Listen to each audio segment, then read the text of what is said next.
Hello and welcome back. Um, we have in the backstage, waiting to come on stage, our very next speaker, who is somebody you really need to listen to. She's Susan Anderson. Susan has devoted more than 30 years of clinical experience and groundbreaking research in working with victims of abandonment and the trauma that is associated with abandonment. She is the founder of the Abandonment Recovery and Outer Child movement. She is author of Journey from Abandonment to Healing, Taming Your Outer Child, Overcoming Your Self Defeating Patterns, The Black Swan, The 12 Lessons of Abandonment Recovery, and the Abandonment Recovery Workbook. She is a best selling author and she's been abandoned herself. So let's welcome Susan Anderson. Hi, thank you very much. Nice to be here. Thank you, Susan. Thank you for joining us and for coming in a little early so that we have more time to ask you more questions. It's an honor and privilege to have you with us today. It's a privilege to be here. Thank you so much. We have some questions from persons in the audience, and I've been making an effort to ask this question to the different speakers so that we can get different perspectives. We have people who have been in marriage for over 30 years. The marriage was happy as far as they could tell. There were no issues. And so they were blindsided when the husband just got up and walked away. Is this common? What causes it? And how can a woman recover from that?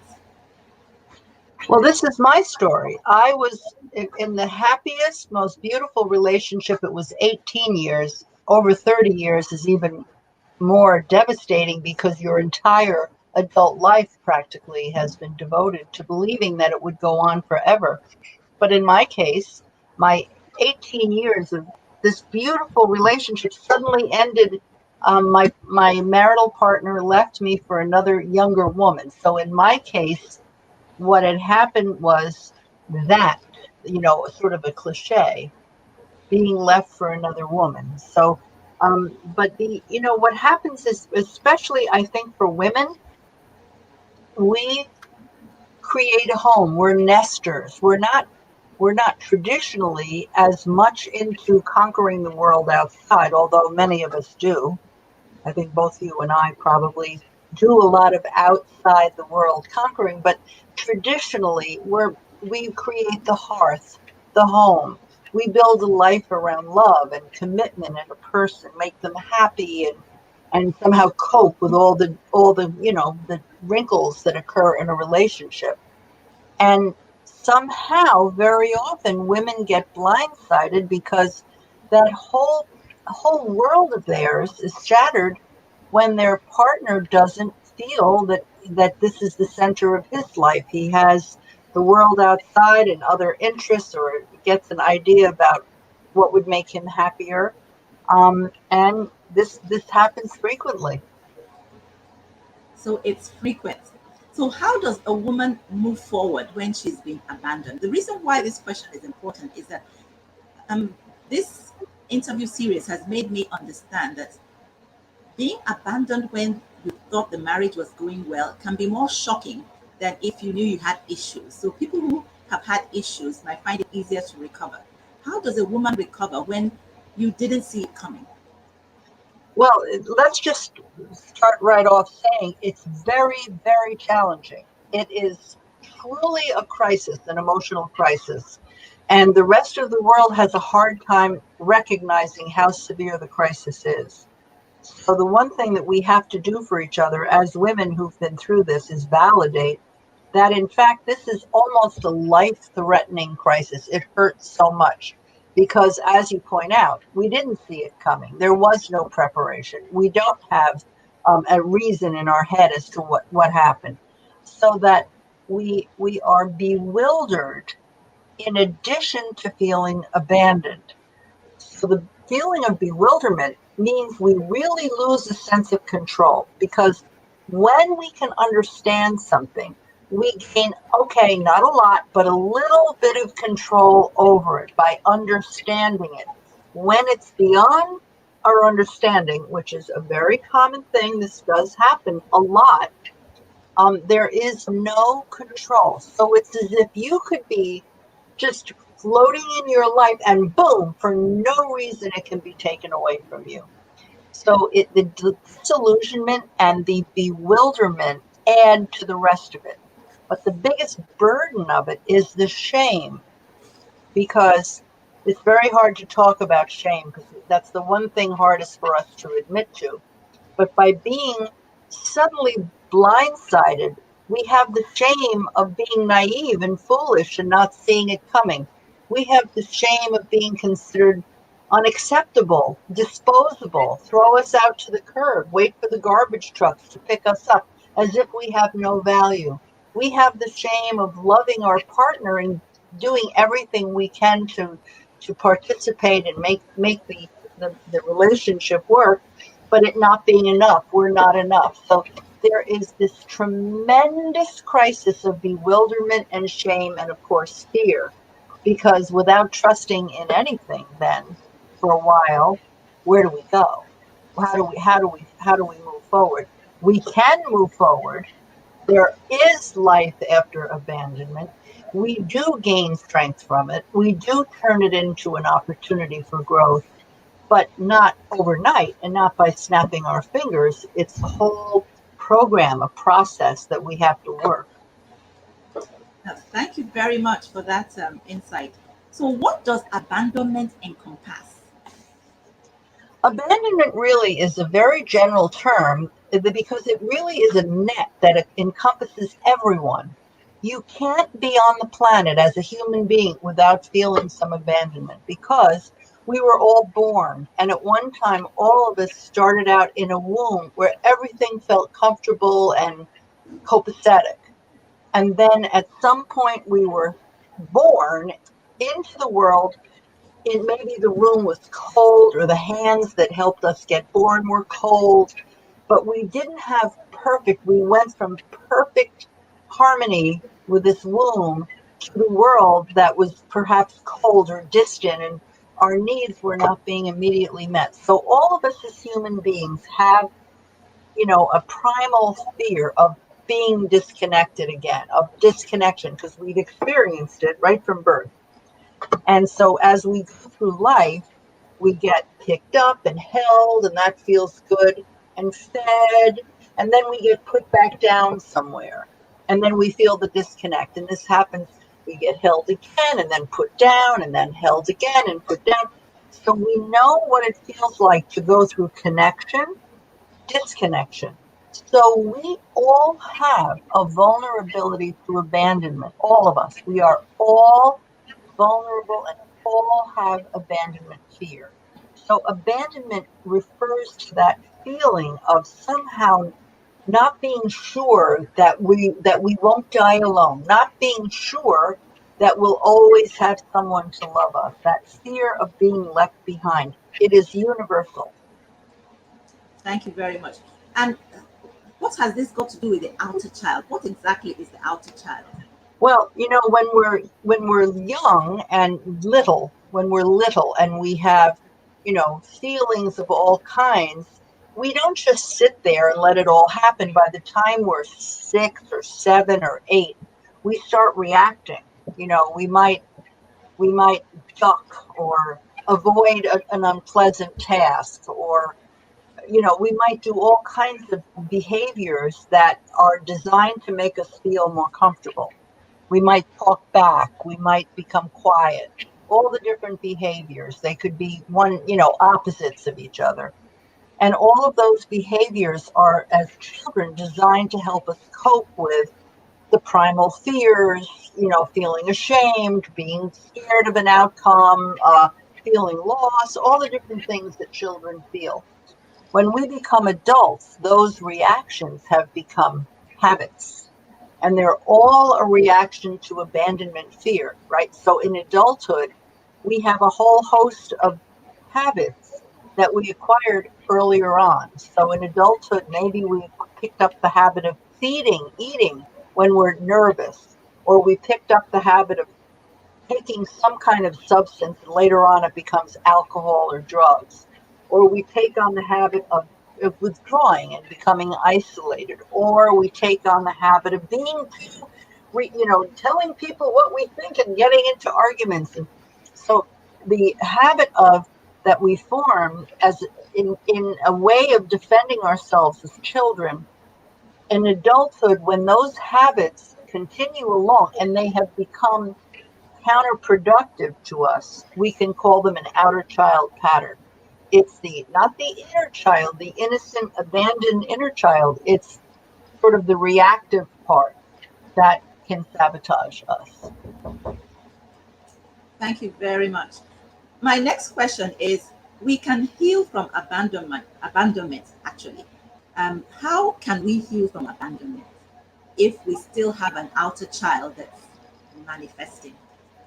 Well, yeah, that's a perfect question because we still have an outer child. We all have that. We all react. We all have habits. All of us.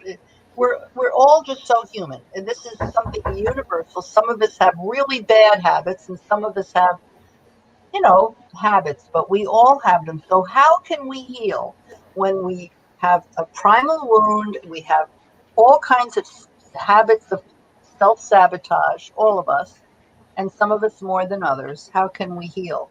Well, it's not overnight. It's a program, and it begins with, developing a new relationship with yourself, because we are very estranged from ourself in many ways, and there's always room for improvement in that relationship that we have with ourself. For instance, you know how wonderful it is to get into the moment and be in the moment, but we don't often do that unless we do it on purpose. So our relationship with ourself, we can improve it just by giving ourselves time every day to appreciate the existence of life, a spiritual kind of appreciation, or getting into the moment. So there are so many things that we can do in developing a better relationship with ourselves.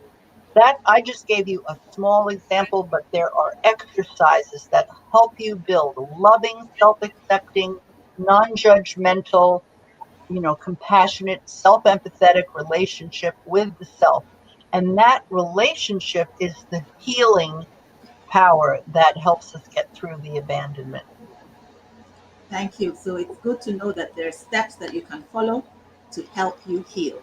Now, how does this primal wound of abandonment, fear, and shame, how does it affect our professional and personal success? Well, it affects our ability to reach goals, because the need for immediate gratification is very strong when we have a lot of unresolved shame and abandonment fear. We have a need for immediate gratification. So let's say my goal is to advance my career as an author, as a speaker. I want to advance it. But let's say that I have a lot of sadness and fear and shame. So the most pleasurable thing that I could do, instead of making phone calls and figuring out how to work programs and getting a better website, instead of working toward my goal, just because I don't feel happy, I can do something more pleasurable, such as read a book, take a nap, talk to a friend on the phone, eat ice cream. There is immediate gratification. So when we have low self esteem and shame and abandonment fear, we tend to succumb to the need for immediate gratification instead of follow a long range goal. And I know both you and I, and probably many of the people listening, have achieved a lot. And we know, I'm sure there are a lot of very high achievers out there.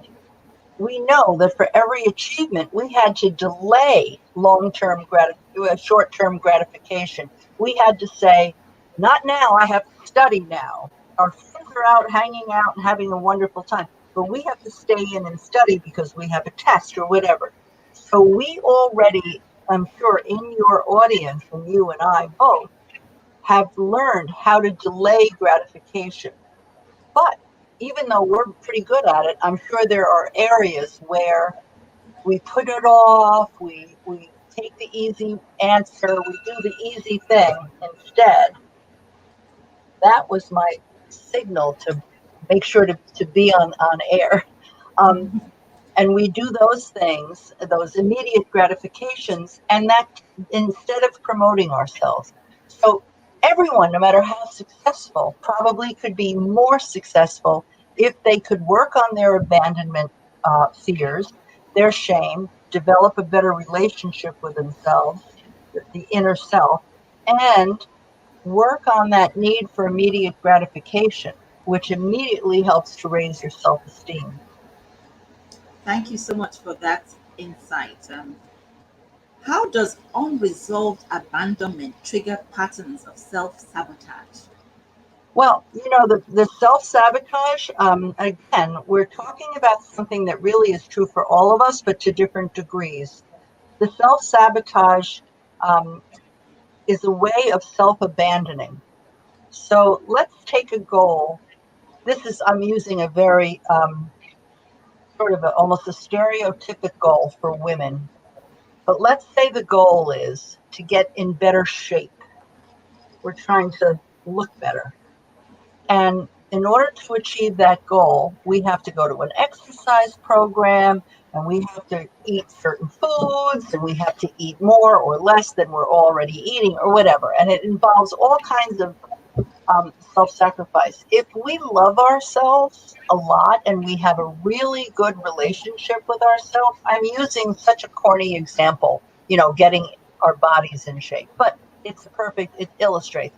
If we love ourselves a lot, we're going to do that for ourselves, whatever it takes. Go to the exercise program, eat better food or whatever it is, we'll do it. But if there is self anger, self hatred, self criticism, self rejection, all of this self abandonment that comes from unresolved abandonment, if we have that, maybe instead of going to the gym, eating better food, we'll eat the ice cream and stay in and not go to the gym because we're abandoning ourselves. So self sabotage is a direct result of self abandonment. And what's wonderful about it is that by conceptualizing it that way, it gives us a clue as to how to help ourselves because we can reverse self abandonment by making a vow to take better care of ourselves and to follow our goals and give ourselves the gift of love, which is to follow our goals. Thank you so much. So, the gift of love is to follow our goals. So, why do we tend to hide our abandonment, fear, and shame, and insecurity and vulnerability, even though these are universal emotions? That is, to me, that is the key question because so many people who have getting in touch with those feelings is difficult for a lot of people, but admitting to weakness is something that is discouraged in our cultures. It's not something people automatically love to do, to be able to say, well, I have terrible abandonment fear and I'm very vulnerable and easily hurt and I'm sensitive and I feel easily insulted and so forth. We have those feelings, but we don't go around announcing them because there's an idea that people have that those feelings are their own and not universal. There's a sense that they have a personal weakness to have those feelings. So the difficulty people have is not in expressing and admitting to their vulnerabilities and their abandonment fears and their shame. Shame is very hard because we really try to keep shame hidden because we feel somehow it makes our faults more obvious. Um, but but one of the steps that is very positive in taking in an abandonment recovery program is being with a group of people who begin to admit that these things are universal, that we all have them, and then it makes it a little bit easier to say, I too, I have a fear of that also. And as we begin to tune in and recognize the universality, we really join the human race at that point. And then we give up that self-hatred and all that feeling of self-condemnation for being weak. We're not weak, we're strong. Because, trauma, there's post-traumatic stress disorder, as we know. You have a trauma, then it weakens you in some ways and causes problems. But there's also post-traumatic growth. So out of trauma comes growth. If you and I had a chance to get to know each other in this short time that we have, we might get to discover what happened to you, what happened to me, the traumas that we had. And I'll bet you anything that we would be able to see each other's post traumatic growth. In what way are you especially strong in a unique way, as unique as your fingerprint? In what way am I strong? What strengths do I have from my traumas that make me not just a little, unusual or quirky? No, strong, capable. What do we each have? It's a fascinating exchange of information. And I can see your strengths easier than I can see my own. So in a group of people, we really get to see the beautiful growth that we have, without even trying to, have created from all of the insecurities and the traumas that we went through in earlier life. Thank you so much for that. Post traumatic stress disorder, very popular, but post traumatic growth. I think I'm hearing that for the first time. I mean, that terminology. I know it happens, but that terminology seems new. So, I for the didn't people out, yeah, I go on. didn't make it up. I saw it written somewhere, post traumatic growth, PTG. And I thought, PPG. yes, we once you see it, you know it's true. You can It's true. suddenly think of examples, but it's a wonderful thing to actually look for post traumatic growth in each other. Thank you so much. That's awesome. And I think it's very encouraging for the audience to know that this is something they can look forward to, post traumatic growth. That in itself, I think the idea of post traumatic growth is even healing in itself. Just Yes, recognizing it that is. this is It something that is. happens. Thank you Yes. so much. So, why do we, um, how can we focus on, you've said that when we get together, we will see, it's easier to see someone else's strength than your own. And obviously, community is one of the ways we heal. So, how can we focus on and share our abandonment wounds in a safe space, which helps to reduce the shame and the fear? Well, it sounds like a very difficult thing to do, but anyone listening can do it. If you think of a group as two people, with a friend, once you kind of realize how universal things are, you can mention a weakness, so called, a vulnerability, without having to sound weak. You can say, for instance, and I've done this a lot in my work, and I surprise audiences. You can say, yes, I have an insecurity about that. Now, people might be surprised to hear you say something sort of self depreciating, but if you say it with a certain dignity and pride, they might actually trust you more and feel closer to you, even as a speaker to an audience. So I lead with that myself. And at first, I can see my audience thinking, oh, she's going to teach us how to feel better, and she's got all these problems herself. Of course I do. I'm a human being. We all do. No matter what work we do, we all have vulnerabilities. We all have abandonment fear, even if it's unconscious. We all have shame. We all have some kind of shame that we're ashamed of. We all have these feelings. So, with dignity and without any apology, we can say, well, I have abandonment fears and I have post trauma from childhood stuff. It gave me strength, but yes, I have fears from it. We can begin one on one to just start to talk about these things with dignity and pride, with the assumption that they're universal. And it creates more intimacy with people. Now, you asked about a group, and that's a group of just one person to a friend.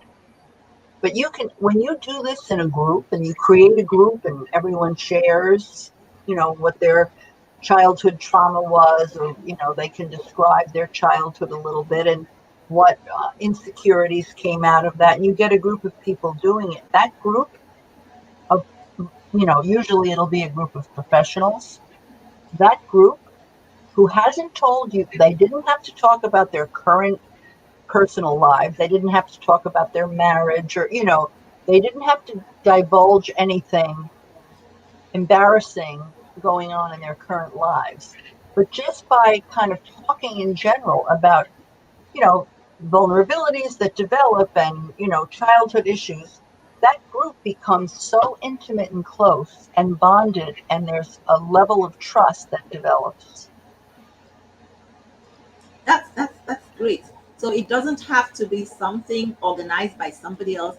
Each person can find a group, even if it's just two of you, somebody who Yes, shares your background, so that you know you're in a safe place. You're talking to somebody who knows where you're coming from.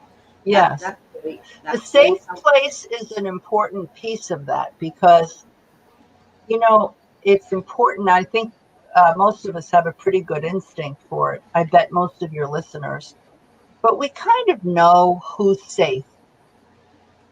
We have a sense. Like you and I are just talking to each other, but I kind of know that I could tell you things and I'd feel comfortable with that. You can kind of get a feeling for who to talk to.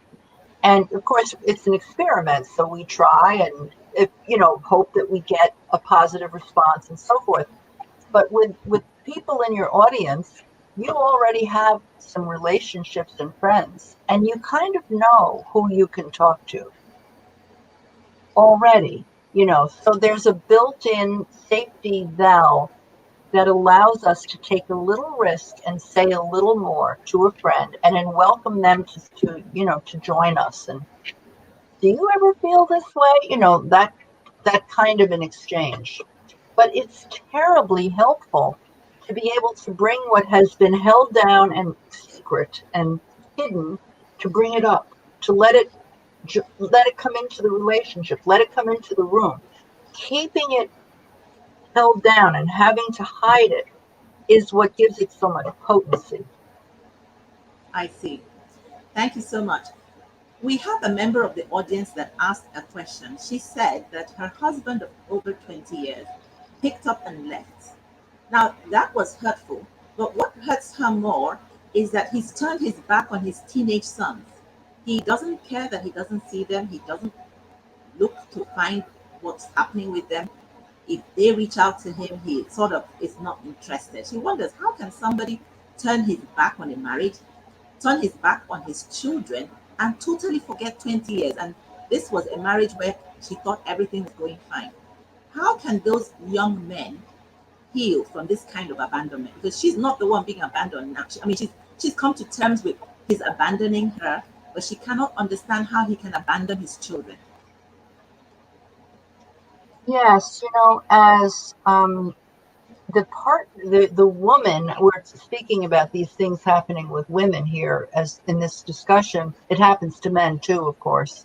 Um, but the woman who's been left by her husband can at least hope that maybe at some point she'll have a new relationship, or but the children have really one father.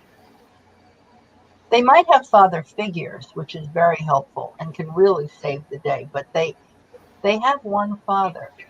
So they can't replace that biological person.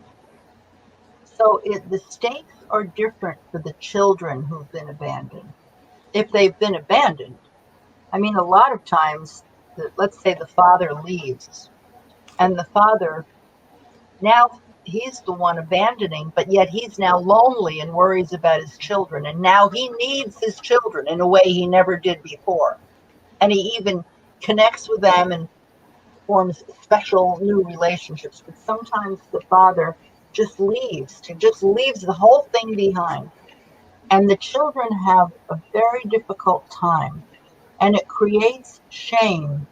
it seems so silly that the person feels ashamed and it's very unconscious, but the child, the it could be a 25-year-old man, it could be and almost any age group of the child of someone who abandoned the family can say, what why wasn't I enough? Why wasn't I important enough? Why wasn't I special enough?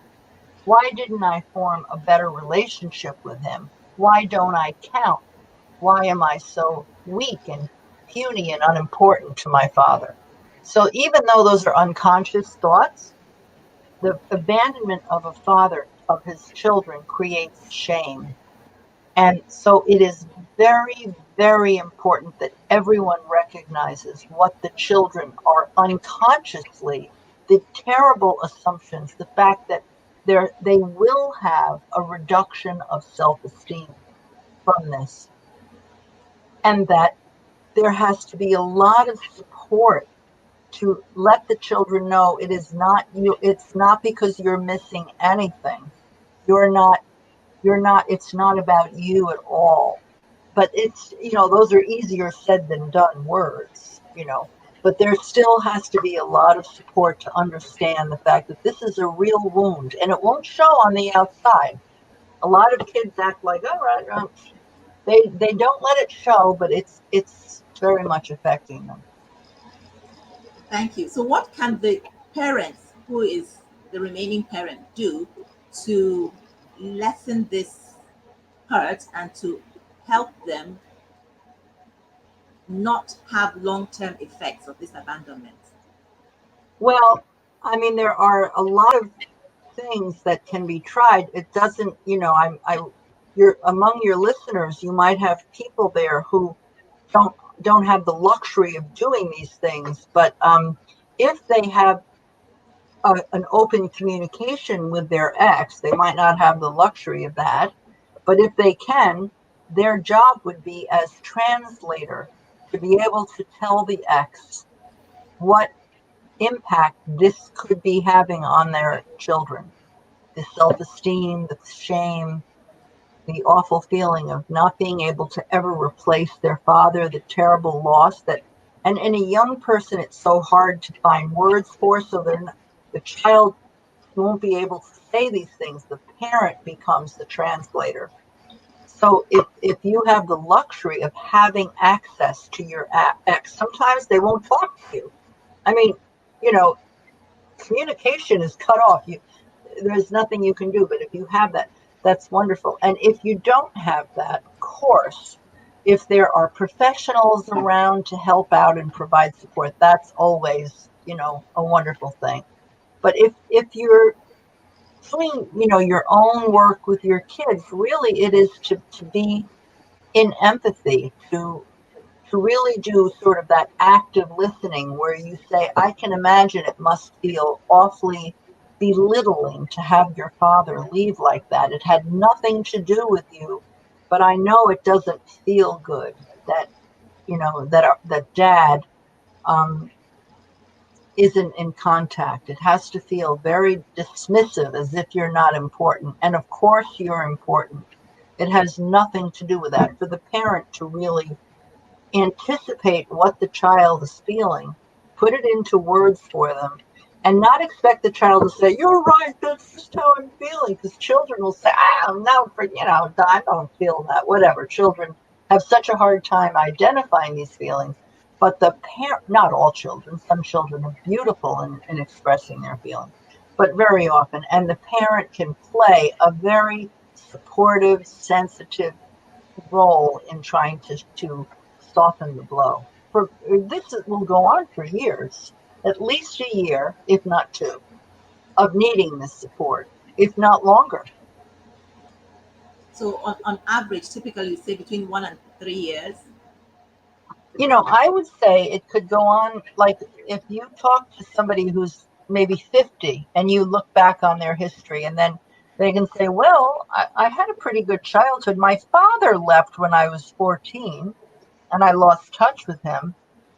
Did it have an impact on you? Well, not yeah, maybe. You know, it could go on for years.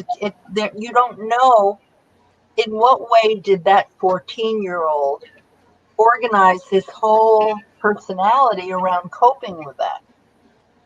So the impact can be ongoing, but I would say that for a couple of years, the parents really need to be extra, supportive.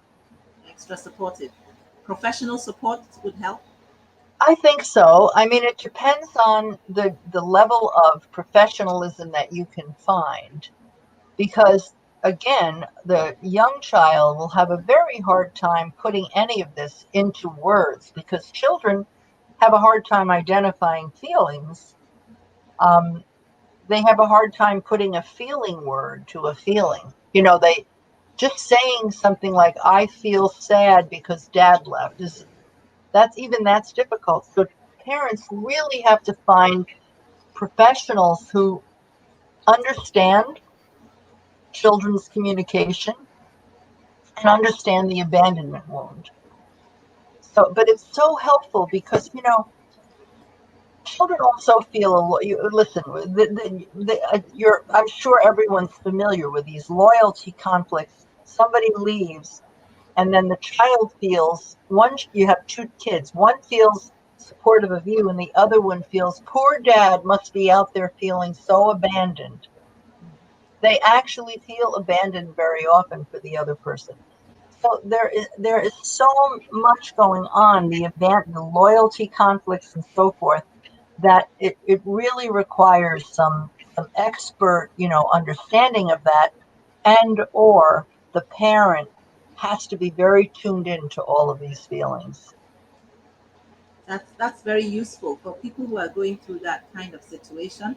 The need for professional help if you as a parent don't know how to talk to the child is very important. Yes, I'm sure that's an important takeaway. What are the 12 lessons of abandonment recovery? yes. Well, there are, it's 12 steps, they're little tiny baby steps that allow you to slowly but surely go from being disconnected with yourself to being fully connected with yourself and with the world and with the spirit. So the first one involves getting into the moment, and you go through this series of little baby steps until you come to the final step, which is to connect with the world and try to send the message of being alive and loving life and sharing that with other people. So it's in one of my books, The 12 Lessons of Abandonment Recovery. And there's also the swirl process, which is the 5 stages of abandonment. And for each one of the stages, shattering, withdrawal, internalizing, rage, and lifting, there is a different, very practical exercise, because people don't need to be given nebulous instructions. They need, here's what you do this, then do this, then do this. And it's a step by step program. There are 5 exercises that each one is broken down into here's how to do it. That if you follow this program, you will begin to heal much more rapidly from what you're going through, because it is a lot to heal from. This is not, this is big stuff that people go through. It's very painful and very discombobulating. So these exercises are really designed to be like human bulldozers to push your life forward and to somehow deal with all of the stuff that's in your path and that's within you. Thank you so much. So, the is there a nexus between the 12 steps and the 5 steps? I Are know they that's very confusing. In my workbook, I have a workbook on abandonment recovery to make it as easy as possible. It was really hard to do mathematically because I have the 12 lessons of abandonment recovery, which are a step-by-step process of getting into the moment, sort of a spiritual path. Then I have the 5 exercises, and they don't divide up very well, you notice, but they are all one program. That the 12 steps are more related to the psychological and spiritual way to posture yourself. And the five exercises are about actually getting up and doing certain things Okay. to get yourself back out into the world. Okay. The 5 steps are action steps to take, and maybe the They're top very action oriented. action The oriented. five exercises have to do with doing, because we don't think our way out of abandonment. We do our way out. Um, we'd like to think that if we stay obsessed and spend all day crying and thinking about it, that somehow that'll help, but that doesn't help. It's necessary. You have to go through a period of just being bereft, but to really move forward, you have to do things. You have to get out in the world and do. You have to actually move your body and take action steps. That's how you recover from abandonment. Can you give us some examples of the things people should go out into the world and do? Because you said healing from abandonment is not something you think yourself out of, it's something you do yourself. You actually have to take steps. So, what are those practical things that people can do tomorrow to Yes, get out okay. of? The books are this thick because it's not like it's easy to put it in one spot to explain it. But I'll say this because this might give you a pretty good example. One of the exercises involves creating a dialogue between yourself and your inner child, and it's written, so you're doing something, and it's physically you're writing, and you're doing something. But then in the dialogue, big you is talking to little you, and big you is going to make a promise to little you that big you will take one little baby step today or tomorrow to help little you be happier. And that one baby step might be, um, I'm going to get in the car tomorrow just for you, little, and I'm going to take a little drive and roll the window down and feel the breeze on my face. And that's just for you. That's a baby step. The next baby step tomorrow might be, all right, we did the rolling window and that felt nice, but today I'm going to make a phone call and find out how to do um, Toastmasters, which is a program where you practice talking in front of large groups of people. And I'm going to find out about how to join Toastmasters because it would be great if I found a way to practice being more confident. That'll make you feel better a little. So the baby steps, some of them might just be going for a walk or something very small, but they also might be joining a program, taking a positive action. If I were to have a baby step for myself, there are a couple of phone calls that I need to make to people who make me nervous because they represent, being producers of shows. So when I call, I don't like to have to sell myself. But if I were making a baby step from one of my inner child, I would say tomorrow I'm going to get on the phone and I'm calling Oprah's producer. I mean, she has 100 producers, so that's not so easy. But in other words, you do something that's a little hard for you to do, but you do it anyway. It's the doing. You do that and you start healing. Okay, so would you call these the special tools for abandonment recovery, or are there any other things that someone can do to propel themselves forward professionally and personally after abandonment? Well, that's a good question because the tools that I just mentioned now will work no matter what. But because they begin with a relationship between big you and little you, they're working because they're reversing abandonment. So yes, this is the way to push. This is one way. There are many ways, but this is a very effective tool for for achieving goals, pushing your life forward, succeeding, breaking down barriers, and actually succeeding. But they begin with a relationship with yourself. They come from a deep, very deep place because you're doing this because little you, the dialogue, you've discovered little you doesn't feel good about herself, or little you scared, or little you wants to be more successful. Whatever it is that you've found out in your dialogue is going on, you're doing it for yourself in a deep way. So, little you, it, when we talk about the big you and the little you, it looks like if we're talking about childhood trauma. Now, Yeah. if you've been abandoned as an adult, how does big you and little you work? Well, if you've been abandoned as an adult, it triggers all of the cumulative feelings that you've had all your life from any kind of loss or disconnection.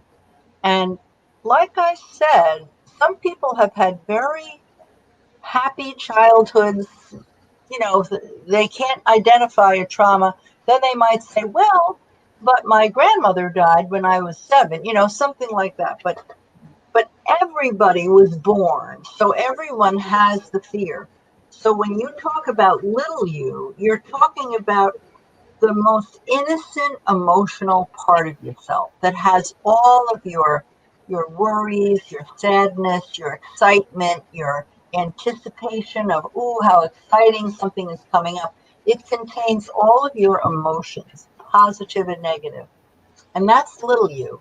So it doesn't have to be just the abandoned, traumatized part. It can just be just the innermost part of yourself. Okay, so it doesn't have to be, yes, the innermost part of yourself, your inner child. Let's Yes. who It's the inner child within your inner child, because we've all heard of our inner child, but this is like the littlest, the most basic part of your feelings. Like if you and I had a 3-hour conversation and we really got down to our feelings, we might actually talk about some of the most basic fears or sadness or whatever. It's the inner child within the inner child. You're connecting with the real core of yourself, and it's something you acquire. The dialogue helps you do it. It's a step-by-step program it's a that step by shows you step how. process. Yes. What is the difference? How could we sort of characterize the difference between the inner child and the outer child? What's the Well, the difference outer between child is the part that acts it out. So let's say my inner child, let's just say, my inner child is feeling lonely, a little worried that I'll always be alone, or, a little scared that, you know, I'm not sure what's going to happen next. Okay, so let's say my inner child is feeling sort of abandoned and lonely, and my outer child says, oh, I'll help you. Let's go get some ice cream. Because your outer child's always looking for immediate gratification, an easy answer, an easy fix. But my adult self says, that's not going to satisfy little me. Little me is feeling lonely, let's say. So I'm going to call an old friend and set up a telephone conversation or a Zoom with an old friend. That connection is what I really need, not the ice cream. So outer child is always looking for the quick fix or the reaction to something, whereas your adult self is looking for the real solution, and your inner child is just the emotional part that needs and wants. The outer child acts it out maybe inappropriately, and the adult says, move aside, I've got a better idea.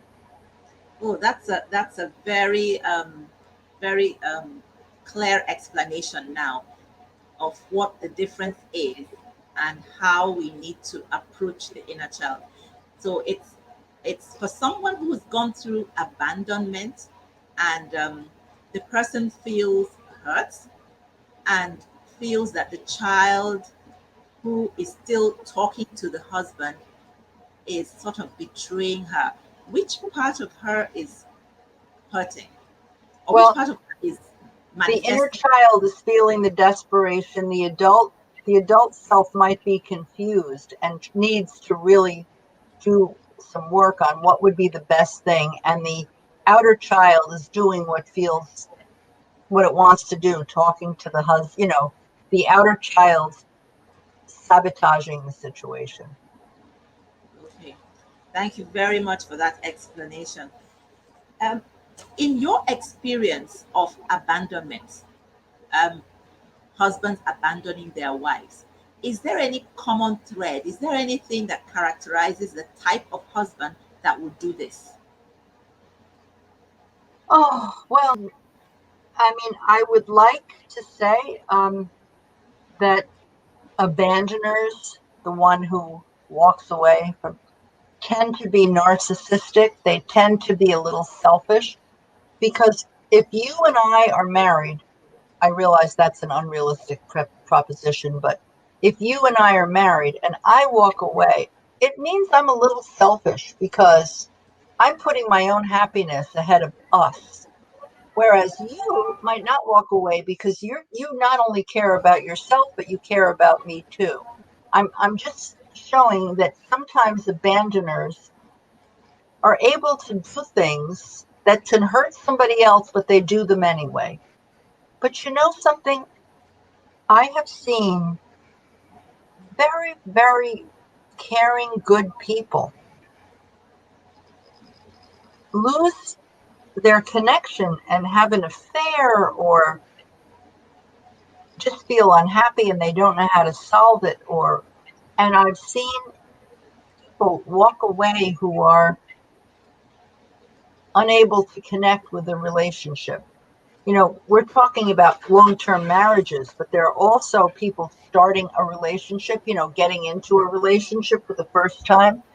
There are men and women. We're speaking of women and men. So there are men who want to settle down. They want to fall in love. They want to be loyal to one person. They want to love someone, but they keep losing interest.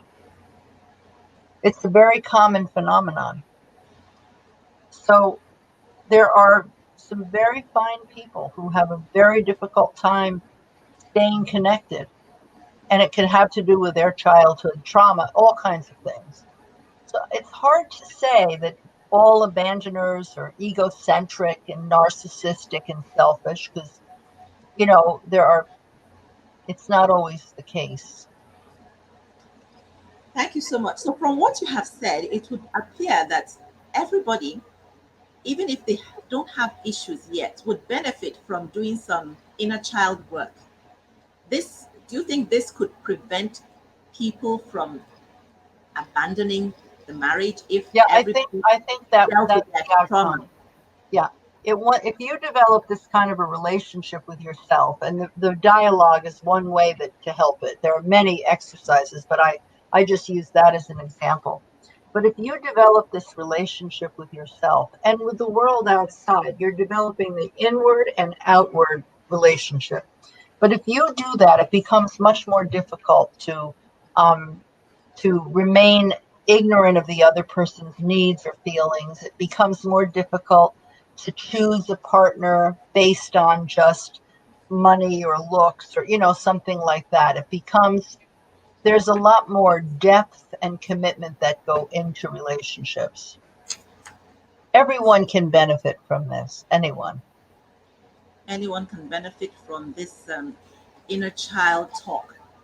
And Yes. how can the person who is the victim or the person who has been abandoned, now that this person has this tool for identifying how the inner child feels and what the inner child needs, how can the because we're talking about women, but it can be man or woman, how can the woman in this case who's abandoned use this tool to help the child?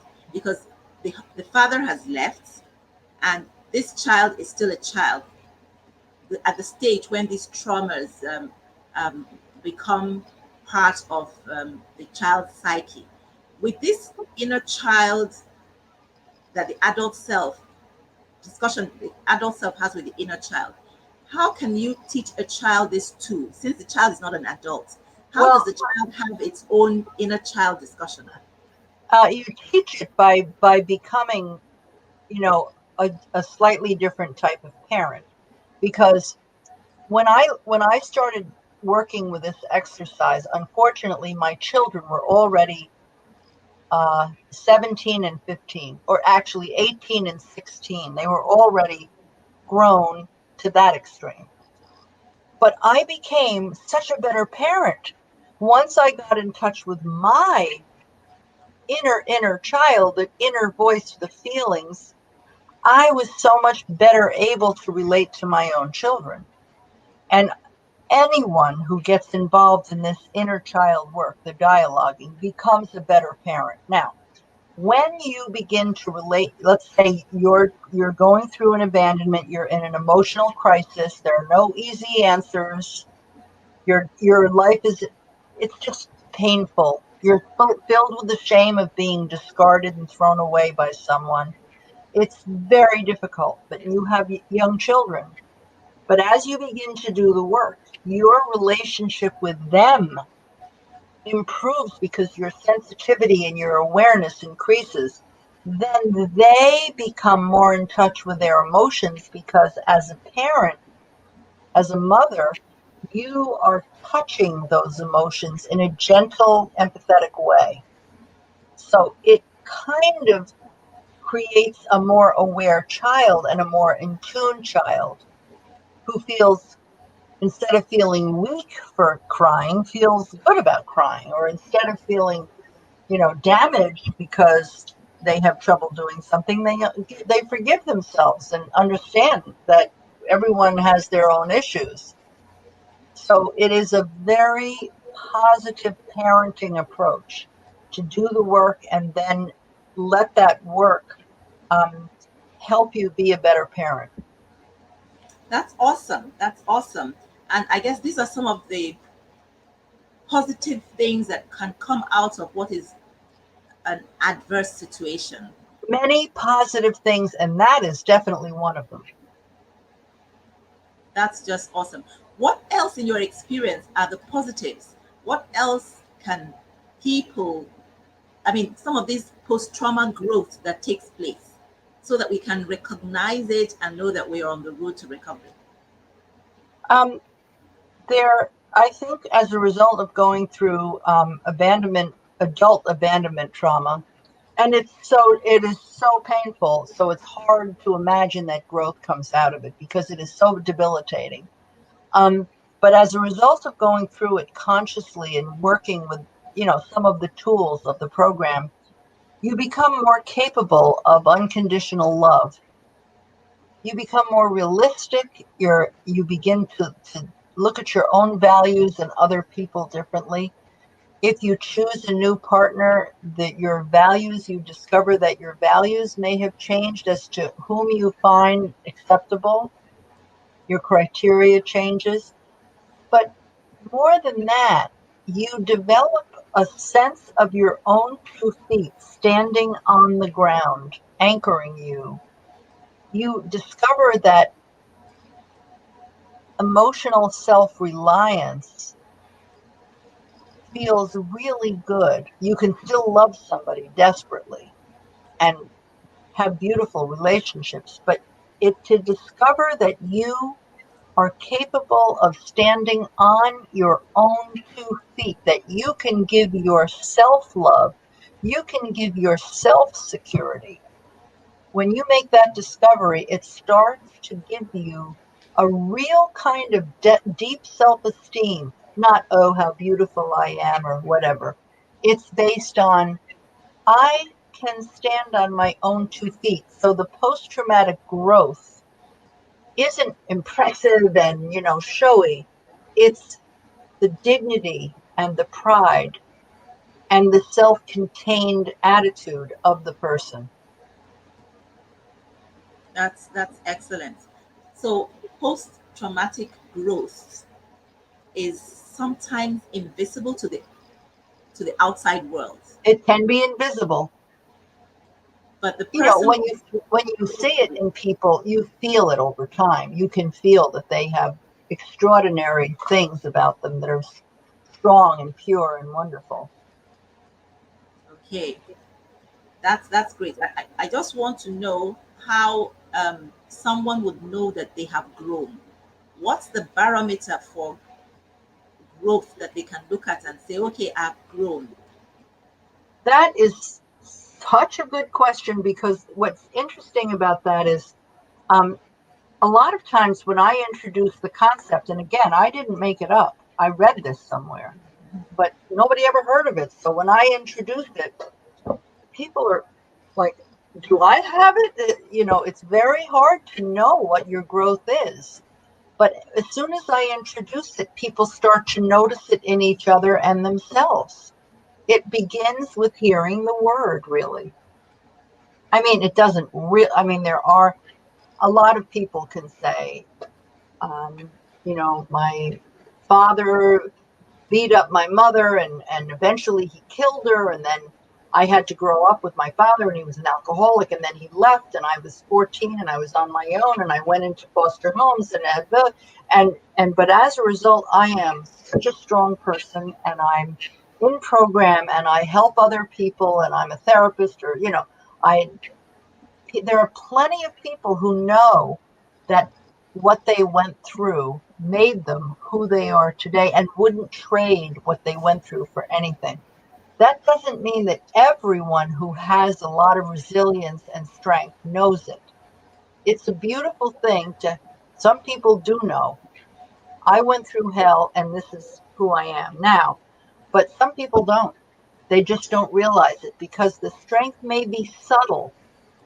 It may be quiet. It may be very shy, but it's there. So, for women out there who are feeling weak and vulnerable and helpless, the good news is that you're stronger than you think. You're stronger than you think, and you'll get stronger as you get through it. But not to feel that just because the abandonment brought you to your knees, literally cut you right down. And just because you can't get up yet, you're still on your knees, you can't even stand up yet, doesn't mean that you're not going to. It means you're going through a very difficult emotional crisis that we all can go through, depending on if it happens or not, if anybody, and that in time you will get up, and there'll be strength, because you'll work it through. Thank you. We have a member of the audience whose husband abandoned her sons who were in their teenage years when he left. She's surprised because his father abandoned him, and she thought, having seen how it is to grow up without a father, that he would have learned not to do that. So she wanted to ask if it was genetic, which obviously it is not. My question to you is, this tool that you have that we can use to build our inner strength, can it be used to counsel the sons so that they do not repeat the patterns of the past? Would it work in that situation? And how Well, would it be used with a young adolescent to make sure he doesn't follow the path of his father and his grandfather before him? I I mean, one thing that is very important when you have an adolescent child is to recognize that they're becoming autonomous. And as the mother, it's not easy to get and you can't really be the be all and end all of this child's learning experience. So most of it has to do with you acquiring this sensitivity and all these strategies, and sharing them and using them, and setting the example, and making it possible for the child to, to read the book or get involved in the program. Um, but the communication that you have with your child can be all about what's important, what emotions are, how difficult they are to deal with, how you can feel devastated, but it doesn't mean that you're weak or that anything's wrong with you. It's a normal thing to feel devastated. I mean, if the child is acting like there's no big deal, which very often is the case with children, You don't know what they're feeling because they don't know what they're feeling. They're reacting, but they don't know what they're feeling. It's all outer child. The adolescents are very much into their outer child. They're reacting. Um, but if your child is sort of the type who can have a conversation with you, you can have wonderful dialogues and get a lot of this across. But just as the parent, it's important for the parent to know what the child is going through, even if the child acts like it's not happening. It's important for the parent to have that sensitivity. It is very important. And how young can, what's the youngest age that someone can be to benefit from this program? If the parent were to identify what the child was going through and felt that it would benefit the child to come on a program like this, what is the minimum age that would be able to participate effectively? Well, to do the dialogue, I feel there's a certain level of maturity that's required because you need to have an adult self to write the dialogue. And children have so much of the outer child going on. So I think you need to be 18 or over. But children within a group, like from 6, 7, I worked with children who were as young as 5 years old. I even worked with younger children. But anyway, um, but children in a group can be helped to understand that they all have a common problem and that it's okay. For instance, I ran a group in in a school system that was all children who's lost a mother. Their mothers had all died. And I gathered the children together, and they were between the ages of 5 and 8 or 9. And they didn't I didn't have to ask them what does it feel like, and it's just that we're all here and we all have one thing in common, and then go play. The children didn't need to have, you know, go through an actual, talking about their feelings every time. It really was the association with each other, understanding what they had in common, that made such a huge difference. It meant so much to these children just to connect every week, knowing this is, we have a special group. We're special because we don't have to talk about it if we don't want to, but this is what we had happen. So children can, with an adult supervision, can have amazing positive experiences.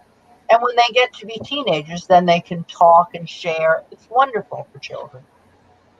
That's awesome. It's awesome to know that children can benefit from a formal program even when they don't have to go through the act of talking Right, about the situation. right. That's very helpful. We have a Yes. question from somebody in the audience. She wants to know, how do you mourn the sadness and the loss and the grief over abandonment from this happy marriage of over 30 years? I mean, it's recognized that one of the stages of recovery is mourning, recognizing, yeah, admitting this happened and mourning it. So, how do you constructively mourn a marriage of 30 years? What should she be doing? How can she get over this sadness, this grief, and this pain? I just want to say to this person in the audience that it's just not easy, because when there is death, there is closure in the sense that the person's not coming back. They may come back in the spirit form, but they're not coming back this way as flesh and blood, and that. But when somebody has abandoned, you don't know anything because they're still breathing. So you assume that they're gone for good, but it's not the same kind of closure. So in order to grieve them, you have to create your own closure. It's very, very difficult. So I just want to put that out there, that if people think this is easy, it isn't. It's very hard because there's no death to make it final. So you have to do it yourself to move on. You have to be able to say, at least for now, he is gone and I have survived. And I have my own 2 feet I have to learn to stand on. That's my job. at least for now. What happens in the future, I can't predict. But for now, at least, I must survive on my own. And I would have to say, not that I'm here to sell my one of my books, but the 12 lessons of abandonment recovery really help you figure out what you have to do, step by step in order to come to that point of recognizing that you are, at least for now, alone on your own 2 feet. Thank you for the insight provided. And you said something very interesting, which is the truth. When somebody is abandoned, there is no, it's not like when somebody is widowed, when there is a death and there is that finality. And I guess because people can see the finality, people who are widowed, I think, get more support than people who are abandoned. So, how do you, she's asking, how do you've answered the question how to mourn and grieve, given the fact that there is not a specific, how would I put it, there is no, the person still exists and there is that possibility that the person could come back, but you still have to go through this process of mourning. So, allied to that, how do you get other people to give you support when they do not see the finality in the same way they see the finality of death? Well, it's very, again, it's very difficult because when you are grieving a death, people send you flowers or they send you cards. They come to a funeral. They show you respect. But when you've been abandoned, dumped at the side of the road, people are embarrassed for you. They cross the street rather than have to talk to you. So it's a whole different thing. When somebody dies, it wasn't their choice unless it's suicide. But if somebody dies of an illness or an accident, um, it wasn't their choice to die. So therefore, there's not as much shame about what does it say about me. But when somebody dumps you, there's shame. So your relationship with the outside world is immediately altered. You are immediately in a one down position. Immediately you have lost a little status.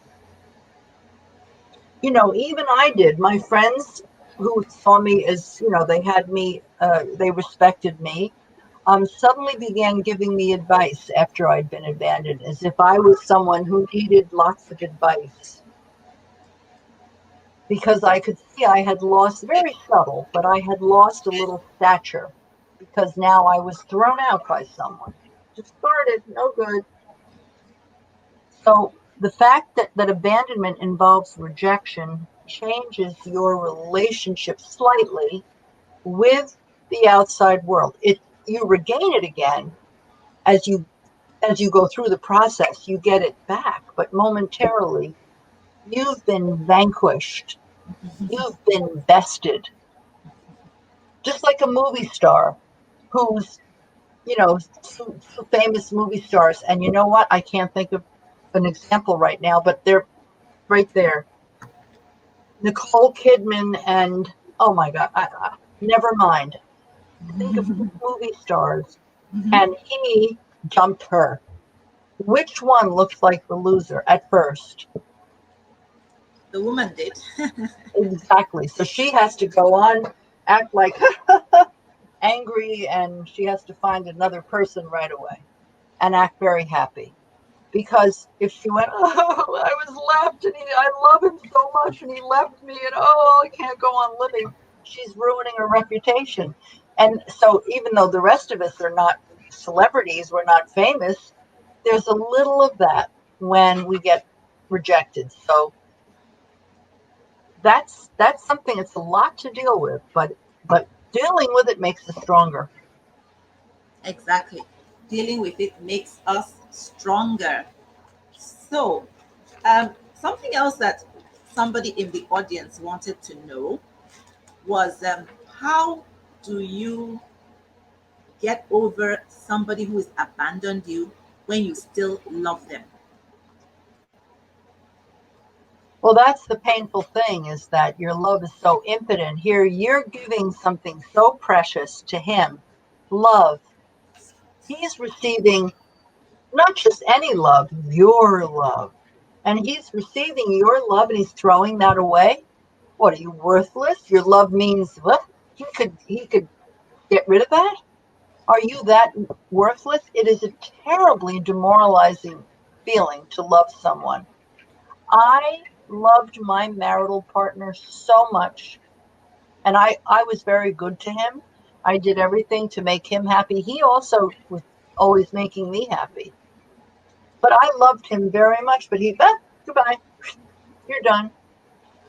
It's demoralizing. It's what is there that's so weak and puny and unimportant and about me that somebody could just throw that away. So it's a very painful situation. Painful, though challenging.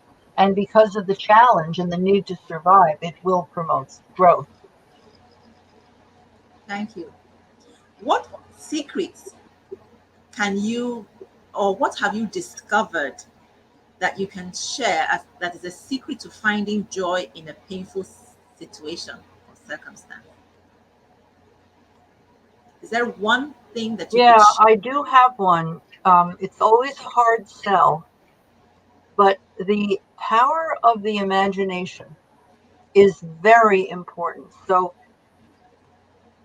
um, you don't need to believe what you imagine. You don't need to believe it or to think that it will happen, but you need to imagine yourself in the future, a year or two, 6 months, a year, 2 years, being happy and fulfilled and having a good life.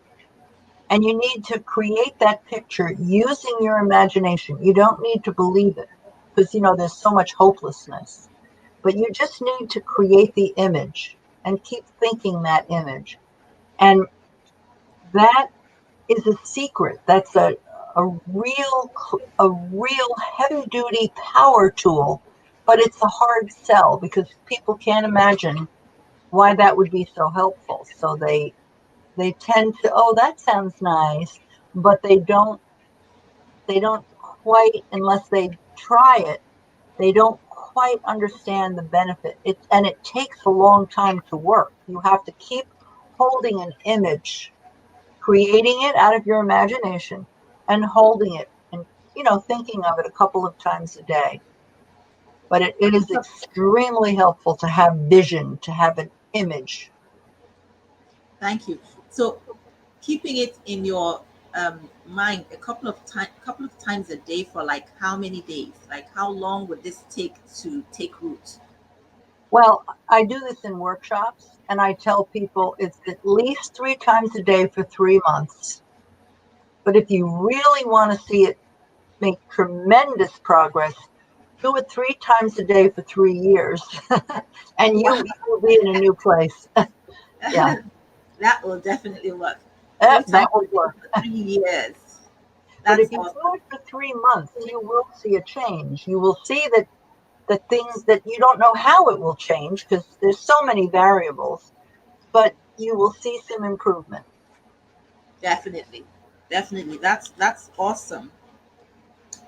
So as we round up with the interview, I'd like you to tell the audience more about your free gift, the free gift you have for them. About what was the last Your part? free gift, your free gift, your offer, your free gift Oh, my for free the audience. gift. Yes, Okay. just Well, to describe what it is. yes. Well, I run during the COVID. Um, I've been running online 5-session online workshops, and I can't tell you how helpful they are. They're just amazing. It's people on Zoom actually becoming connected with each other. It's extraordinary. I didn't know it would be so helpful to people, but it's very encouraging. And so the free gift is a 5% discount at a workshop. Okay, that is a very valuable gift. A Very. 5% discount for the workshop. And this workshop, at this workshop, you will take them through these 12 steps and the 5 actions. Would, Yes. would they practice it live at a workshop like that? Yes, it's live and it's 2.5 hours a session. Well, it's 2 hours, but two and a half hours. And it's, yes, it's 2.5 hours. And it's,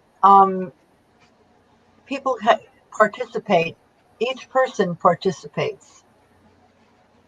So there's a lot of, focus on your own issue. It's really helpful. So 2.5 hours, is this a weekly, is it once a week or is it a It's one once a time? week unless something comes up and we have to put it off another week, but it's once a week. Yeah. And what's the duration of the program? For how many weeks? Five. It's 5 sessions. Weeks. 5 lessons, 5 weeks. That's awesome. So that's awesome. So I'm sure the audience, having heard about these 5 action steps that help and having an opportunity to practice it in an environment where you're being coached through the process, that's Yes. really They awesome. should email me. They should go to my website and hit contact me or contact us, it says, and email me or just email me.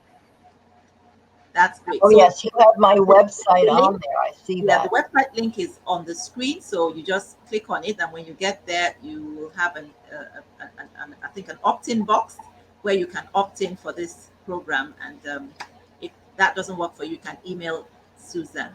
So Susan, it's been such a pleasure talking to you. We have learned a lot from you, and I'm sure the audience is so blessed that you are here to share your years of experience, your wisdom, and all the insight that you have It was applied. so nice to have this dialogue with you. It's really a wonderful experience. So thank you very much.